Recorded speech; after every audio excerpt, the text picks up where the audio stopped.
Barack Obama this week announced he raised a stunning $25 million during the first 3 months of this year. That's just $1 million less than Senator Hillary Clinton. Now, joining me now, syndicated columnist Mona Charen, and she is in our Washington studios. Democratic strategist Hank Scheinkauf joins us from New York, as does syndicated columnist Miguel Perez. And thank you all for being here. Let's talk about the fundraising, first of all. This was kind of a shock because no one really expected Obama to raise so much of this stuff, a lot of it online. Miguel, what's your reaction? It proves that he's a very serious candidate and that Hillary has something to worry about. And a lot of this was really grassroots, right? This was small donations, right, Hank? Sure it was. Senator Clinton has built a national network of large donor donations. She's got to find smaller ones, and this is a wake-up call to the Clinton operation. However, I would add, one filing does not a presidential campaign make. Yeah, that's true. And the machine, the Democratic machine, will go through to the front runner, correct? Whoever has more momentum will tend to generate more donations. Is that right, or am I wrong? Well, certainly having more donations or looking like you're on the move makes other people want to donate to you, but don't count out the Clintons so fast. They've been behind the 8 ball before, and they'll get in front of the 8 ball. But it could mean that it turn out to be a much tougher, dirtier fight among Democrats, which would not do well for them in a general election. So competition, real competition for Hillary Clinton means something in the long run. Mona? Well, just imagine that you're Hillary Clinton, thinking that all the magic is going to attach to your name because you are going to be a first. You're going to be the first woman nominee of a major party.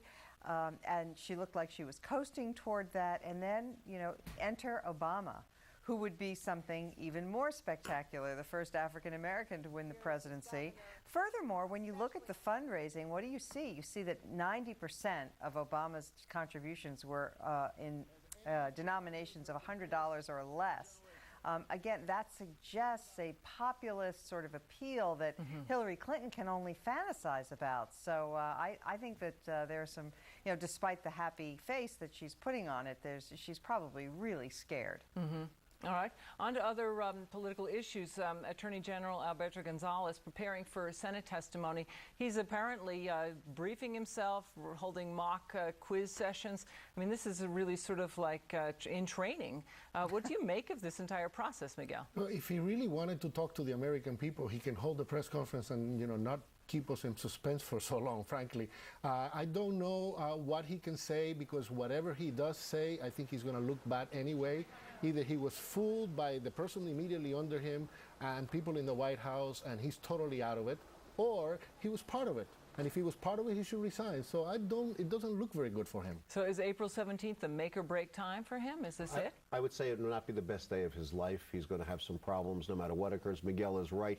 This is a no-win situation for him under any circumstance. Mona, you want to weigh in on this? Well, I don't disagree with that. I mean, I do think it's going to be walking through fire for him. The Democrats are going to be loaded for bear, and they have lots of ammunition, unfortunately, because of testimony of Mr. Sampson. So it is going to be awkward. But let's bear in mind that even though this Attorney General does seem less than ideally competent, that this whole scandal, so-called pseudo-scandal, really was ginned up over nothing. So let's try to bear that in mind. Though this being Washington, I'm not under any illusions that people will keep that perspective. One of the great talking points this week was Nancy Pelosi's trip to the Middle East. Let's listen to one comment that the president made about this. We have made it clear to high-ranking officials, whether they be Republicans or Democrats, that going to Syria sends mixed signals in the region, and of course mixed signals to President Assad. And some even criticized Pelosi, saying she'd like to take on the role of Secretary of State, that this was not her place to do this. Miguel, what do you think? I agree, it's not her place. I think that, rogue nations should be treated uniformly by everybody in the U.S. government, whether it's Congress or the White House, as rogue nations.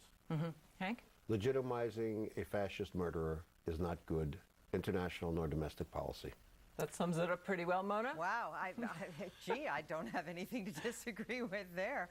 I cannot imagine what she was thinking, except that she's gotten carried away by hubris and imagines that her mellifluous voice or something is going to have an influence on Bashar Assad, who, as my fellow panelists have said, is a blood-soaked tyrant. So it was a very lamentable moment for her and for the country. Mm-hmm. All right. We'll be back in a minute with more topics, and we'll have our panel right back after this break. Stay with us.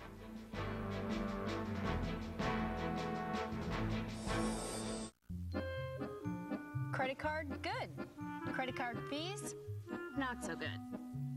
Presenting a card that's simple, straightforward, and clear. I couldn't live without my credit card, but I can definitely live without this. Clear from American Express. Clear means no late fees, no annual fee. That's not going to work for me. No over-limit fees. Absolutely no fees of any kind. And how about a nice, simple rewards program? Yeah, I don't have time for all of this. Clear rewards are effortless. Just use your card and rewards are sent right to your door.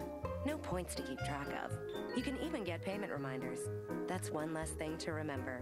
Clear lets you pay over time, and there's a 0% introductory rate for up to 12 months if you apply now. Call 1-866-973-AMEX or go to applyclear.com. Clear, with absolutely no fees of any kind. Can't get much clearer than that. Call 1-866-973-AMEX or join us at applyclear.com. Hey, these guys joined my team and lost weight. Mike Golick, 51 pounds. Sean Salisbury, 35 pounds. Scott Conover, 100 pounds. Hey, Marino, I lost 32 pounds. Get real results with Nutrisystem for Men. You know, my wife told me I'm not as disgusting to her as I used to be. Call or go online now to get 4 weeks of awesome food. Plus, through this special offer, you'll also get an extra week of hearty meals free. Burgers, pizzas, lasagna, pot roast. Eat like a man and still lose weight.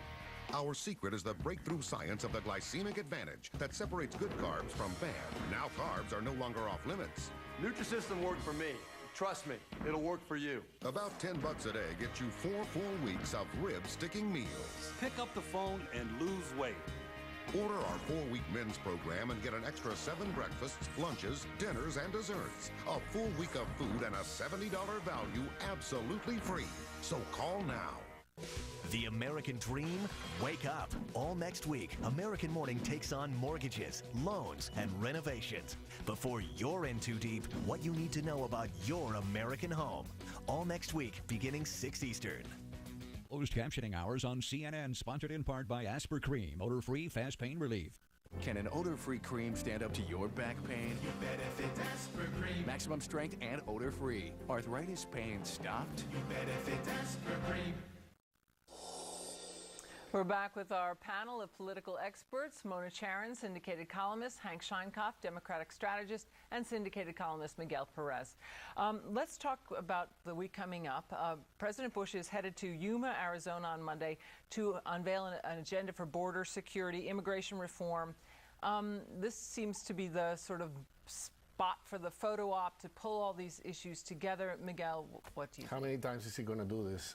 You know, it's getting kind of tiring now to see the president 1 week try to appeal to once.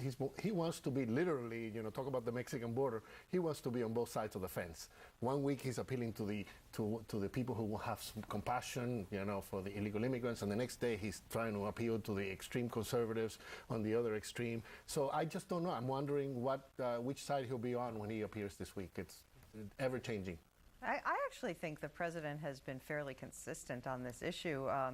He actually, to the dismay of many in the Republican Party, does not appeal to the immigration extremists at all. He staked out a position that is highly unpopular with large segments of the Republican base. But that much having been said, I think his primary and, in fact, almost exclusive focus in the next months that he has remaining in office should be winning the war in Iraq.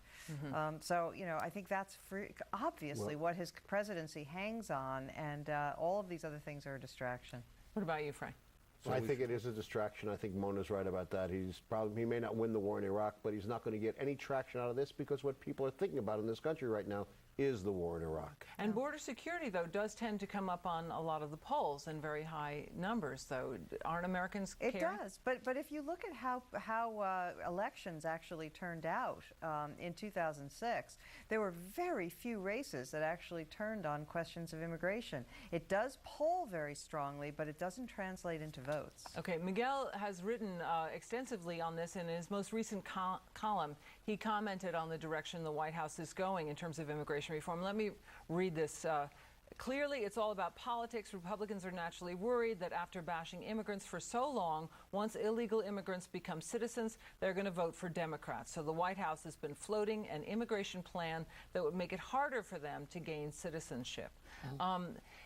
This, you say, has really deep political motives in terms of voters. Yeah, explain yourself a bit. It's all about, you know, I don't think the people who are opposed, the illegal immigrants who are already in the country, giving them, calling it amnesty and so forth, I think what they're really worried about is eventually these people becoming citizens. So what all of these new deals that they're trying to cut now include provisions whereby it would be taking longer, even though they may become legal or allowed to stay here legally, it may take longer for them to become actual citizens and voters.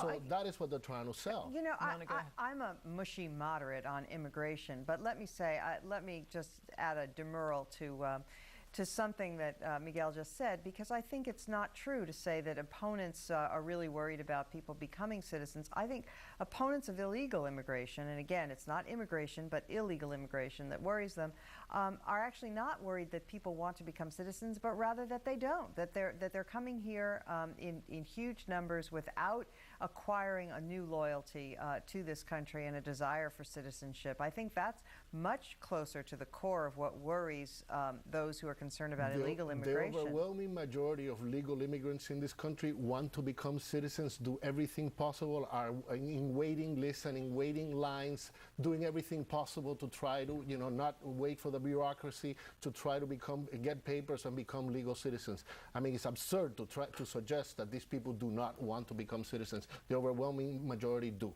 Hank, last word. The politics are very simple. So long as the war goes on, border security may be important to Americans, but George Bush won't get much else accomplished.